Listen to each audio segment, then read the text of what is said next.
আসসালামু আলাইকুম। সকলে কেমন আছেন?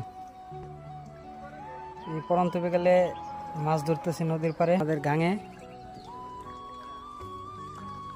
এই পাশে আরো অনেকে মাছ ধরতেছে, আমার কাকা।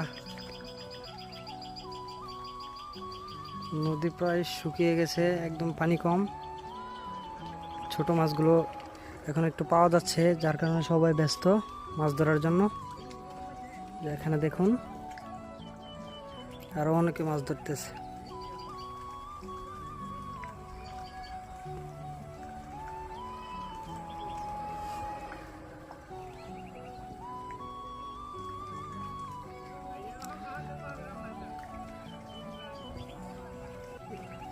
নদীর পাড়ে অনেকে বসে মাছ দেখতেছে, মাছ ধরা দেখতেছে।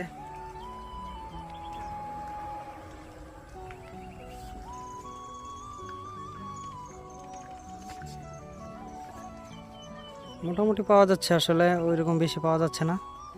নদীতে আগের মতো মাছও নেই।